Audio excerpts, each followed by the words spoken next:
Hello everyone, आ गई मैं ड्रामे के एक और नए पार्ट के साथ। आज के ड्रामे की शुरुआत चोंग से होती है, जो बॉर्डर पर पहुंच चुका था। यहाँ पर इसका ग्रैंड जनरल वेट कर रहे थे। ये इससे कहता है कि तुम्हारे साथ यंगशी नहीं आई। चोंग अपने ग्रैंड अंकल से कहता है कि यंगशी को हम बहुत जल्द ढूंढ लेंगे। इतनी देर में यहाँ पर एक और आदमी आता है, जो इसके फादर का फ्रेंड था। चोंग इनसे मिलकर कहता है कि आप लोग ठीक है ना? मुझे तो लगा था कि आप लोग मर चुके होंगे। ये लोग कहते हैं जो जनरल और इसकी वाइफ के साथ हुआ है, हम इसका बदला लेकर रहेंगे। चोंग कहता है कि मेरे पास कोई पार नहीं है, पर इस कंट्री के लिए मेरे फादर ने बहुत कुछ किया है। इतना कुछ करने के बाद मेरे फादर को क्या मिला? कुछ भी नहीं। जनरल इसे एक कोटल देता है और कहता है कि तुम 3 बड़े मिलिट्री आर्मी ग्रुप को कंट्रोल करोगे और जनरल बनोगे। ये सारे आपस में वादा करते हैं, हम अपनी कंट्री और नेशन का बदला लेकर जस्टिस दिलाएंगे। इधर शैंग घर में आ गई थी। इसका फादर इसके पास आता है और पूछता है, तुम ठीक हो ना? वापस क्यों आई हो? मुझे तुम्हारी बहुत फिक्र हो रही थी। इसका फादर इससे चोंग के बारे में पूछता है कि वो कहाँ पर है, जिस पर शैंग कहती है कि वो अपनी मर्जी का मालिक है, मुझे थोड़ी बताता है कि कहाँ जा रहा है, कहाँ से आ रहा है। शैंग अपने फादर से कहती है, मैं आपको और अपने लोगों को नहीं छोड़ सकती, इससे आगे आप मुझसे कुछ मत पूछना।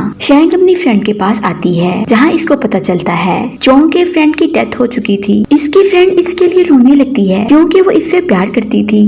शैंग इसे कहती है कि तुम ऐसे मत रो, मुझे लगता है कि मुझे तुम लोगों को छोड़कर यहाँ से नहीं जाना चाहिए था। इसकी फ्रेंड कहती है, ऐसे मत कहो, मुझे लगता है जैसे लू फैमिली को बर्बाद कर दिया गया है, कहीं आहिस्ता आहिस्ता सोंग की फैमिली बर्बाद ना हो जाए। नेक्स्ट यहाँ पर शैंग खड़ी थी। इतनी देर में यहाँ प्रिंस आता है और इससे आकर पूछता है कि पागल लड़की, तुम यहाँ पर खड़े क्या सोच रही हो? शैंग इसे कहती है कि आपका बहुत शुक्रिया, आपने मेरे फादर की हेल्प की मेरी गैर मौजूदगी में। पर प्रिंस कहता है कि आप मेरी फ्रेंड हो, मुझे आपके लिए ये सब करना ही था। प्रिंस भी अपने हाथ से कोई मौका जाने नहीं देता शैंग को इम्प्रेस करने के लिए। ये इससे कहती है कि लू फैमिली का बहुत बुरा हाल हुआ है। प्रिंस कहता है कि मैं उस फैमिली के लिए तो कुछ नहीं कर पाया, पर तुम्हारी फैमिली के लिए बहुत कुछ कर सकता हूँ। शैंग कहती है कि मुझे अपनी फैमिली को बचाना है, जैसे वो फैमिली बर्बाद हो गई है, कहीं ऐसे मेरी फैमिली बर्बाद ना हो जाए। प्रिंस कहता है कि मैं ट्राई करूंगा तुम्हारी फैमिली को बचाने के लिए। प्रिंस इसे कहता है कि मजिस्ट्रेट भी बहुत बीमार है, अगर उनको कुछ हो गया तो मैं तुम्हारी फैमिली के लिए कुछ नहीं कर पाऊंगा। प्रिंस कहता है कि एक सूरत में तुम्हारी फैमिली बच सकती है। अरे भाई, वो कौन सी सूरत है? प्रिंस इसे कहता है कि अगर तुम मुझसे शादी कर लो। शैंग इसकी बात सुनकर हैरान होती है, तुम्हारी इस बात से क्या मतलब? प्रिंस कहता है, तुम एक बार रॉयल फैमिली का हिस्सा बन जाओगी तो किसी की हिम्मत नहीं होगी तुम्हारी फैमिली को कोई हाथ लगाए। ऐसे तुम्हारे घर वाले सेफ भी रह जाएंगे और तुम्हें इनके बारे में सोचना चाहिए। प्रिंस अपनी तरफ से फुल ट्राई कर रहा था कि शैंग कैसे भी करके मेरे लिए हाँ कर दे। प्रिंस जो सारी प्लान के करता फिर रहा है, वो सब इसने इसीलिए तो किया था। पर शैंग बेचारी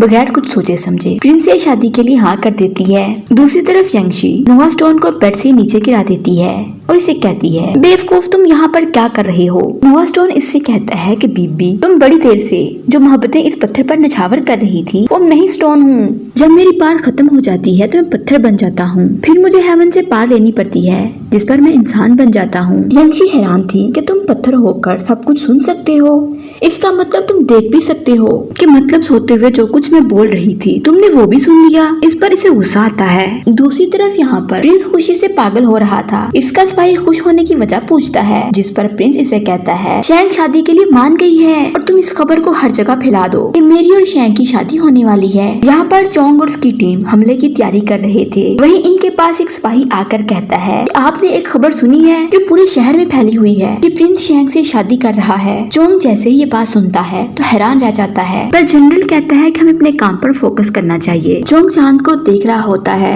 दूसरी तरफ शैंग भी चांद को देख रही थी। ये अपने दिल में कहती है, चोंग तुम ठीक हो ना? दोनों एक दूसरे को सोचते हैं। यहाँ पर प्रिंस अपनी चाल को देखता है कि कैसे मैंने सबको नचवाया हुआ है और मेरा प्लान कामयाब हो रहा है और किसी को मुझ पर शक भी नहीं हुआ। इधर चोंग जान जाता है 8 साल पहले बॉम्ब लाइन में किसी ने भी आर्मी बॉम्ब नहीं लगाया था। प्रिंस कहता है कि चोंग तुम्हें इस बार मरना ही होगा, तुम मरोगे तो मेरा रास्ता साफ होगा। चोंग अपनी टीम से कहता है कि हमें जंग लड़ने के लिए कुछ नए रूल बनाने पड़ेंगे। जब शैंग अपने फादर को अपनी और प्रिंस की शादी के बारे में बताती है, उसे गुस्सा आता है कि तुमने कैसे सोच लिया कि तुम्हारी शादी उससे होगी? इसका फादर कहता है, बताओ कि चोंग का क्या बनेगा? पूरी जिंदगी उसके बगैर जी लोगी? शैंग कहती है कि शादी करने से हमारी फैमिली सेफ हो जाएगी। शैंग की मदर कहती है कि तुम इस बात को नहीं समझ रही, लेकिन शैंग कहाँ किसी की सुनती है। शैंग अपनी मदर से कहती है कि प्रिंस इतना बुरा नहीं है। ये लोग बातें ही कर रहे होते हैं कि इतनी देर में यहाँ पर प्रिंस आ जाता है। इसके फादर उसे कहता है, मेरी बेटी ने सोचे समझे बगैर आपसे शादी के लिए हाँ कह दी है। अभी भी आपके पास टाइम है, आप इस शादी से इनकार कर दें। लेकिन प्रिंस कहता है, मुझे तो शैंक दिल जान से कबूल है और इसीलिए मैं आप लोगों की खिदमत में हाजिर हुआ हूँ। लेकिन प्रिंस साहब अपने सास ससुर के लिए महंगे महंगे गिफ्ट लेकर आते हैं। अब शैंक का फादर कुछ नहीं कर सकता था। प्रिंस शैंक को कहता है, अब आप मेरे साथ महल में चलें, वहाँ जाकर महल के तौर तरीके सीखें। शैंक अपने पेरेंट्स से कहती है, आप परेशान ना हो, मैं जल्दी वापस आ जाऊंगी। यंगशी नोआ स्टोन से कहती है, मैं तुम्हारे लिए मास्टर लॉर्ड सिखाने वाली बुक लेकर आई हूँ।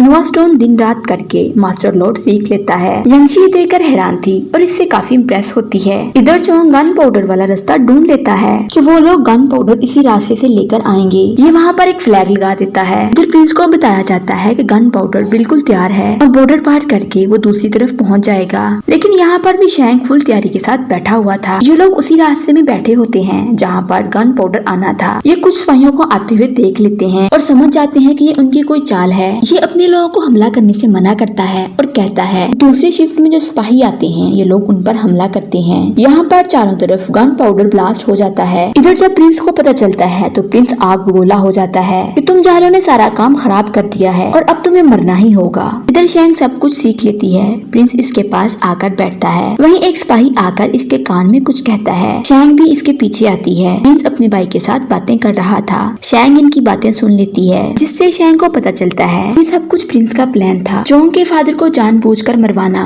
लू फैमिली को बर्बाद करना, ये सब इसके प्लान का हिस्सा था। इसका भाई इसे कहता है, अगर शैंक को ये सारी बातें पता चल गई तो क्या वो तुमसे शादी करेगी? वो तुम्हें बुरा आदमी समझेगी। शैंक प्रिंस से कहती है कि तुम्हें शर्म आनी चाहिए, तुमने इतना घटिया प्लान बनाकर दूसरों की जिंदगियों को खतरे में डाला। शैंक ये बात कहकर यहाँ से चली जाती है। प्रिंस इसे काफी रोकने की कोशिश करता है, पर नहीं जी, शैंक अब कहाँ रुकने वाली थी। शैंक इसे कहती है कि तुमने ये सब कुछ जानबूझकर किया है और यूं ड्रामे का एंड हो जाता है। मैं ड्रामे के हर पार्ट का BTS भी अपलोड किया करूंगी। BTS mean behind the scene. ऐसे रिकॉर्डिंग करते हुए मुझसे मिस्टेक्स होती हैं और मेरे इर्द गिर्द जो शोर होता है चीप है और मैं कितनी बार रीटेक्स लेकर वीडियो रिकॉर्ड करती हूँ। सो अगर मेरी वीडियो अच्छी लगे, वीडियो को लाइक, शेयर और चैनल को सब्सक्राइब जरूर कर दें और बेल आइकॉन को भी जरूर प्रेस करें ताकि मेरी हर आने वाली वीडियो आप तक पहुँच सके। तब तक के लिए गुड बाय।